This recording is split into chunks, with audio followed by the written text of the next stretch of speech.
A Descent from Madness. Narrated by Scott from Exuberant Knack. It is recommended that you read the story while you listen to it with headphones. Thank you and enjoy. I woke up gradually, pushing myself up, my alarm clock unplugged like the night before. It was strange that I would just wake up from a wonderful dream world and be brought into the nightmare of reality, especially considering there was no source. From across the hall into the kitchen, I could hear the gradual beeping of a microwave when it was left alone for 30 seconds after the countdown ended. I thought nothing of it. The microwave beeping in the middle of the night was no strange occurrence. It had been happening for a few nights. I got up a minute later, to go to check it out. I thought it was simply my brother-in-law getting a late-night snack. He had insomnia, a common problem for him. He didn't eat much in the day, no matter how much my wife, his girlfriend, and I urged him to. It was a slightly burnt smell, now that I think about it. A descent into madness. I thought of the little issue I wasn't sure if I heard. When I got to the microwave, I opened it to realize that the lights were blown. I put on a rubber glove, as they're resistant to heat, and reached inside. I pulled an object out, and went to look at it. I woke up. It had been the third time in a row that I had been plagued by this dream. I looked at the clock on the left side, to realize that it was somewhere near 6:56. I rubbed my eyes, and rolled over to try and get some sleep again. I huddled up close to my wife, and rested my eyes against her shoulder, and eventually fell back asleep while the dream continued. "What the fuck?" were the words uttered when I returned to the dream. The object was on the water-damaged tiles. It was a lucid dream, now. I looked down, to see nothing but shadows draping over the object. I stepped back, before instinctively looking at the window. The blinds were open. Oddly enough, they never were unless it was daylight.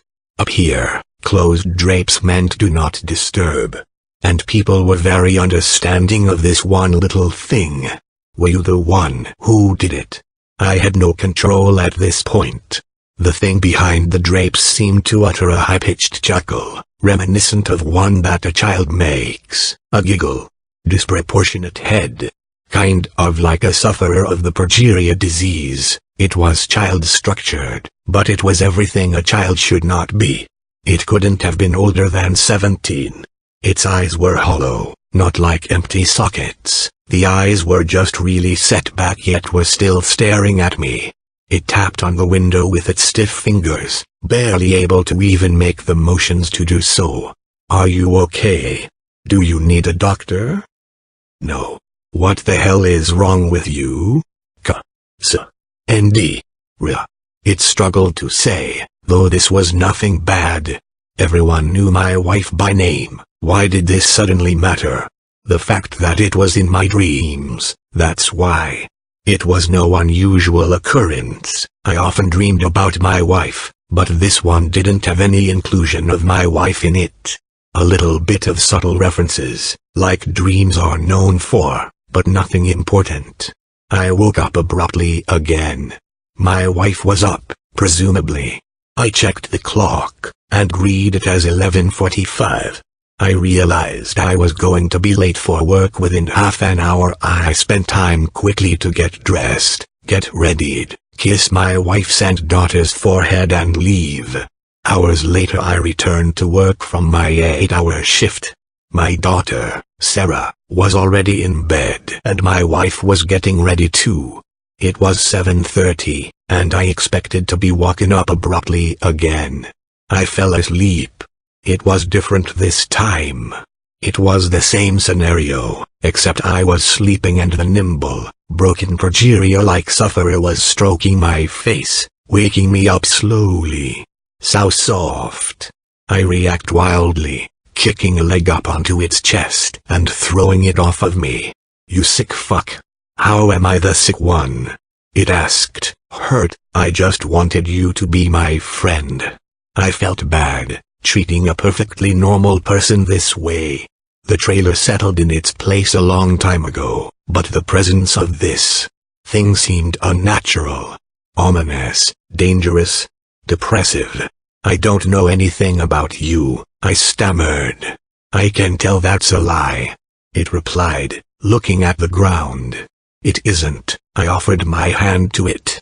It stared at my hand, before grabbing it and being pulled to its feet. Its thin lips offered a small smile before easily being translated to a wide grin. Sets of human teeth were shown, all yellow and aged. None were pointed except for the 4 canine teeth. I woke up there. The dreams were progressive, and they were slowly starting to give me a descent into madness. My wife started complaining when I was at work that there would be a slight tapping noise on 3 of the 8 windows, and that when I was at home and sleeping that I would act unnaturally. I almost never had sleeping issues, but this was disturbing to hear. I started to make connections. This creature had to have been someone in my social life that my mind determined dangerous. The day went on normally: go to work, come home, go to bed, dream, wash, rinse, and repeat. It was mildly different this time. Come home, dear little Joseph," was the chanting of the creature behind the door, staring through the glass pane as it banged its head against the window gently. At that moment I came home, tidying up my work uniform like usual. Once inside, I barely made any notice of the thing while shouting out, "Honey, I'm home." The creature grabbed me from behind, covering my mouth and pulling me to the ground. "Shh! Don't let her hear you," it warned. I made no resistance. I couldn't even tell if this was reality or not. Everything was exactly how it was when I came home yesterday, I remember thinking sleepily. I woke up in the middle of the dream to fall back asleep to be greeted to the creature killing something. I couldn't tell what it was. It was too badly mutilated. I couldn't stop it, for I was tied down and had tape over my mouth. I woke back up just as I was pulled out the door by the creature. It was a silent afternoon and I barely noticed what happened. I assumed I was sleepwalking, but when I looked down at my feet, I realized that I was being dragged out to my car. I retaliated, kicking the thing in the leg, before it looked at me and shouted, upset, "What the hell was that for, Joseph? You have to take our daughter to school." It was at that moment that I realized that my dreams were reality and that my reality was a dream. I didn't have a wife. I didn't have a fancy house. I didn't have a daughter. I didn't have a brother-in-law. It was only some strange reality. All I was a psychotic mental patient recently out of the asylum. I still had the straitjacket on. There was a knock on my door a couple seconds ago. I'm going to escape out of the back door.